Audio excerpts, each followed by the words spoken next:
इस वीडियो के प्रायोजक है दीपांश भाटिया नर्सिंग होम, आयुष्मान भारत व हरियाणा सरकार के पैनल पर भी उपलब्ध। हमारा पता है medical enclave near municipal council, Chandigarh road, Tohana. Aditya ji, जिला फतेहाबाद के अंदर मुख्यमंत्री का पहला दौरा है, तो इसको किस तरह से देखते हैं आप? देखिए, अच्छी बात है, मुख्यमंत्री जी संज्ञान ले रहे हैं। उनका कर्तव्य बनता है अपनी जनता के बीच में आना और उनकी मुश्किलों को सुनना या उनकी सहायता करना। मगर क्या ये जो मुख्यमंत्री जी आज फतेहाबाद को तो दौरा कर रहे हैं, मगर जो इनका खुद का संसदीय क्षेत्र है कुरुक्षेत्र लोकसभा, क्या उसका इन्होंने आज तक दौरा किया है? वहां पर हम लोगों के बीच में जा रहे हैं तो लोगों ने इन्होंने ना तो वोट मांगने के लिए देखा, ना जीतने के बाद कभी देखा। तो लोगों की मुश्किलें सुनना तो बहुत दूर की बात है, परेशानियां सुनना तो बहुत दूर की बात है। अब देखना यह है कि ये मुख्यमंत्री साहब दिखावे के लिए कर रहे हैं, और जो ये फतेहाबाद दौरा है, जहां तक हमें लगता है सिर्फ और सिर्फ ये लोकसभा सीट के लिए दौरा कर रहे हैं कि जो ये तंवर का जगह जगह विरोध हो रहा है। क्योंकि वैसे भी एक मुख्यमंत्री जी का भी अगर आपने बयान सुना हो तो ये कह रहे थे भाई जी से आ रहे हैं, हेलीकॉप्टर ले रखे, 2 हेलीकॉप्टर बुक कराए हुए, जनता का पैसा फिजूल खर्ची कर रहे हैं। अब एक बात बताइए, आज ये रतिया है, कल फतेहाबाद आएंगे, परसों टोहाना आएंगे।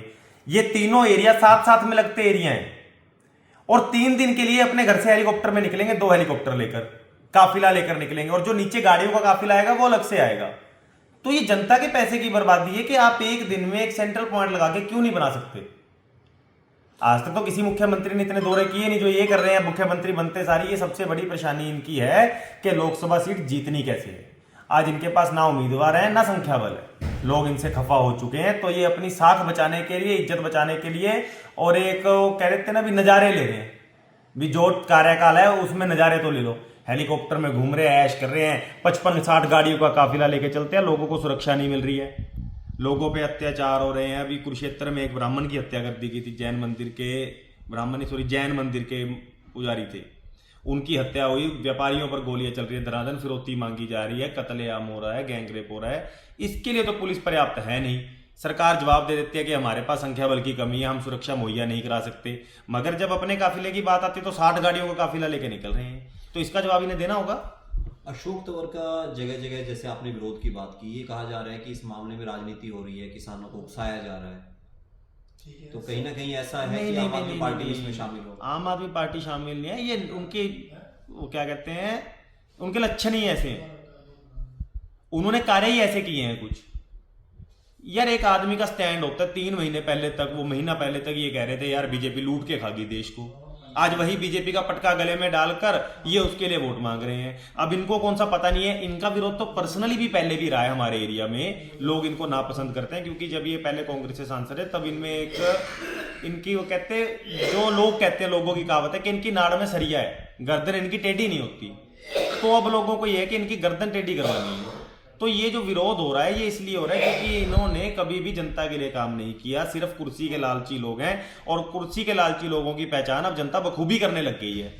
जो ये विरोध प्रदर्शन हो रहा है, एक तो बीजेपी ने आज देखिए ना, हमारा एरिया बाढ़ग्रस्त एरिया रहा है, आज तक लोगों को मुआवजा नहीं मिला।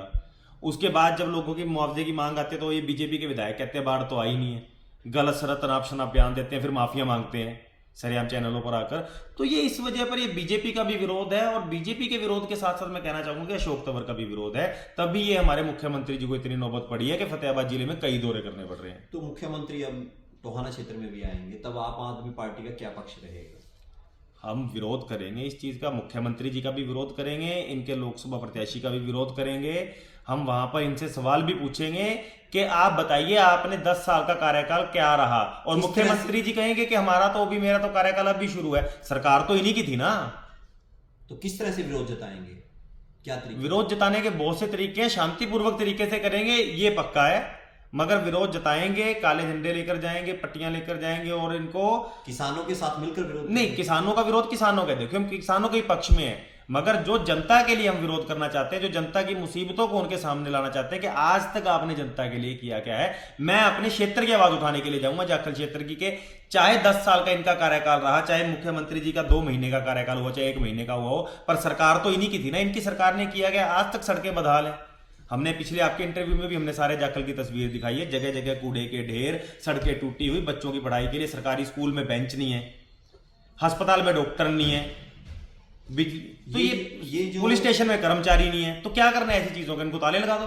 आप इंडिया गठबंधन में हैं, इंडिया गठबंधन में आपने तो अपनी सीट हरियाणा के लिए डिक्लेयर कर दी। हालांकि ये सवाल कांग्रेस से पूछा जाना चाहिए, मगर आप उसके सहयोगी दल हैं, इसलिए आपसे भी पूछ रहे हैं कि देखिए कांग्रेस क्यों नहीं सीट अपनी ये डिक्लेयर कर जो पा रही है? आप कह सकते हैं कि जो सीट डिक्लेयर करने का काम है ये होता है शीर्ष नेतृत्व का काम, तो इसमें हमारी टिप्पणी मेरे हिसाब से सही नहीं होगी। नहीं, आपने उनको कहना नहीं चाहिए इतनी ही नहीं, वो बात हो देरी रही से है। होती पता जा है रही क्या होता है, आज जो इंडिया गठबंधन है हमारा मेन मकसद है इस तानाशाह को रोकना, डेमोक्रेसी को बचाना, कॉन्स्टिट्यूशन को बचाना। आप लोग इस तो तरह की बात उसके कह रहे लिए हैं। ऐसा एक हमें उम्मीदवार चाहिए जो जनता पसंद हो, जिसको जनता पसंद करती है। तो ये सर्वे बीच में चल रहा है, आई थिंक सो।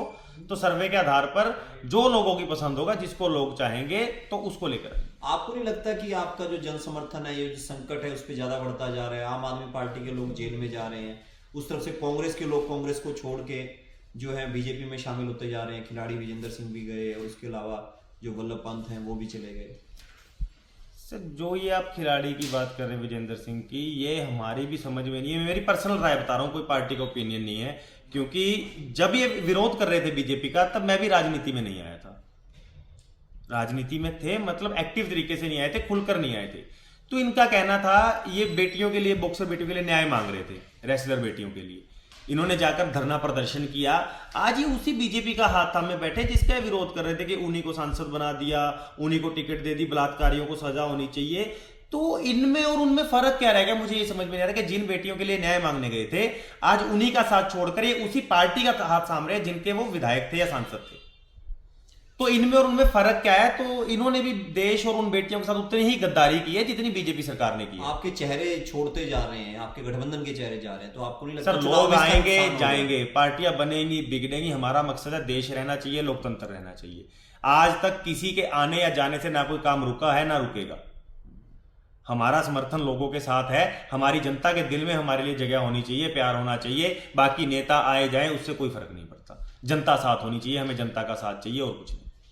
धन्यवाद। जय हिंद, जय हरियाणा। लेटेस्ट वीडियोस के लिए अभी सब्सक्राइब करें A1 हरियाणा को और प्रेस करें बेल आइकन ताकि सभी अपडेट्स आपको मिले सबसे पहले।